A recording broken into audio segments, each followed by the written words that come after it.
Assalamualaikum warahmatullahi wabarakatuh. Kami dari kelompok 11 akan mempresentasikan pembelajaran peningkatan kemampuan berpikir atau SPPB. Pengertian dan karakteristik SPPB adalah strategi pembelajaran yang bertumpu kepada pengembangan kemampuan berpikir peserta didik melalui telaan fakta-fakta atau pengalaman anak sebagai bahan untuk memecahkan masalah yang diajukan. Joyce dan Weil menyimpulkan bahwa SPPB merupakan salah satu strategi pembelajaran yang dirancang untuk meningkatkan kemampuan peserta didik untuk memproses informasi lebih kuat. Proses pembelajaran melalui SPPB menekankan pada proses mental siswa secara maksimal. SPPB bukan model pembelajaran yang hanya menuntut siswa sekedar mendengar dan mencatat, tetapi menghendaki aktivitas siswa dalam proses berpikir.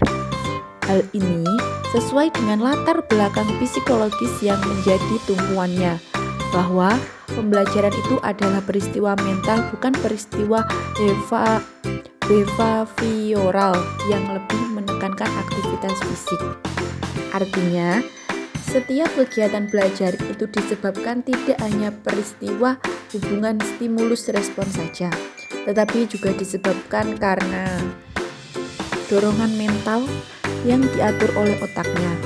Berkaitan dengan karakteristik tersebut, maka dalam proses implementasi SPPKB perlu diperhatikan hal-hal berikut. Pertama, jika belajar bergantung pada bagaimana informasi diproses secara matal, maka proses kognitif siswa harus menjadi kepedulian utama para guru.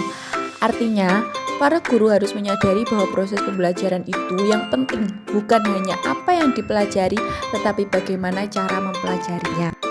Kedua, guru harus mempertimbangkan tingkat perkembangan kognitif siswa ketika merencanakan topik yang harus dipelajari secara metode apa yang akan digunakan. Ketiga, siswa harus mengkoordinasi yang mereka pelajari. Dalam hal ini, guru harus membantu agar siswa belajar untuk melihat hubungan antar bagaimana yang dipelajari. Keempat, informasi baru akan bisa ditangkap lebih mudah oleh siswa, manakala siswa dapat mengkoordinasikan dengan pengetahuan yang telah mereka miliki. Kelima atau terakhir, siswa harus secara aktif merespon apa yang mereka pelajari. Merespon dalam konteks ini adalah aktivitas mental, bukan aktivitas secara fisik. Kelebihan dan kekurangan SPPKB. Pertama, kita membahas kelebihan terlebih dahulu. Kelebihannya yakni ada 4. Pertama, melatih daya pikir siswa dalam penyelesaian masalah yang ditemukan dalam kehidupannya. Kedua, siswa lebih siap menghadapi setiap persoalan yang disajikan oleh guru. Ketiga, siswa diprioritaskan lebih aktif dalam proses pembelajarannya. Yang terakhir, yakni memberikan kebebasan untuk mengeksplor kemampuan siswa dengan berbagai media yang ada. Setelah kita membahas kelebihan, selanjutnya kita membahas tentang kekurangannya. Pertama, SPPKB yang membutuhkan waktu yang relatif banyak, sehingga jika waktu pembelajaran singkat, maka tidak akan berjalan dengan lancar. Kedua, siswa yang memiliki kemampuan berpikir rendah akan kesulitan untuk mengikuti pembelajaran, karena siswa selalu akan diarahkan untuk memecahkan masalah-masalah yang diajukan. Yang ketiga atau terakhir, guru atau siswa yang tidak memiliki kesiapan akan SPPKB akan membuat proses pembelajaran tidak dapat dilaksanakan sebagaimana seharusnya, sehingga tujuan yang ingin dicapai tidak dapat terpenuhi. C. Dasar pertimbangan pemilihan SPPKB. Berbagai pertimbangan yang harus diperhatikan dalam memilih strategi pembelajaran yang akan dilakukan. Di antaranya pertimbangan yang berhubungan dengan A. Tujuan yang ingin dicapai, B. Bahan atau materi pembelajaran, C. Siswa.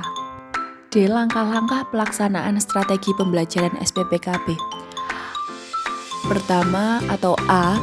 Tahap orientasi, atau guru dan siswa berkenalan dengan masalah yang bakal diselami. B. Tahap pelacakan. Guru bersama siswa melakukan pendekatan terhadap masalah dari sisi data, fakta, maupun pengalaman. C. Tahap konfrontasi atau guru bersama siswa melirik konflik alias pertentangan dari masalah berdasarkan fakta di lapangan dengan teori pembelajaran yang ada. D. Tahap inquiry.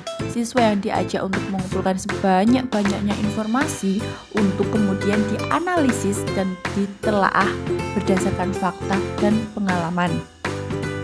E. Tahap akomodasi. Siswa mulai mencari titik hubung alias keterkaitan antara masalah dan fakta atau pengalaman. Nantinya akan ditemukan mana sisi yang bertentangan sehingga bisa dicari jalan penyesalan masalah. F atau terakhir, tahap transfer. Guru bersama siswa mulai mencari titik terang terhadap penyelesaian masalah. Nantinya didapatkan kesimpulan sebagai hasil dari perenungan teori, fakta, dan pengalaman. E. Upaya pemecahan masalah SPPKB. Pemecahan masalah bisa dilakukan dengan meningkatkan neokorteks peserta didik. A. Meningkatkan daya neokorteks. Neokorteks adalah bagian dari otak manusia yang dikenal dengan otak berpikir. Neokorteks terbagi menjadi dua bagian, yaitu otak kiri dan otak kanan. Neokorteks adalah bagian otak yang menyimpan kecerdasan yang lebih tinggi, seperti penalaran, berpikir secara intelektual, pembuatan keputusan, bahasa, perilaku yang baik, kendali motorik sadar, dan penciptaan gagasan. Neokorteks merupakan bagian dari otak manusia yang memiliki manfaat luar biasa dalam kehidupan manusia.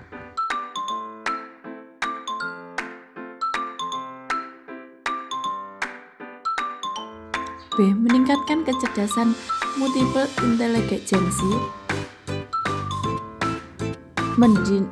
Mendefinisikan 6 jenis intelijensi atau kerangka pikiran yang masing-masing berbeda, dapat ditelusuri hingga bagian terpisah dari otak manusia sebelumnya dikenal dengan bakat, kecakapan,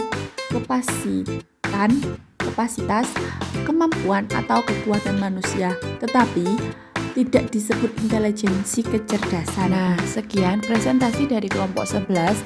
Apabila ada kesalahan pembacaan atau pengucapan, saya mewakili kelompok 11 memohon maaf yang sebesar-besarnya. Wassalamualaikum warahmatullahi wabarakatuh.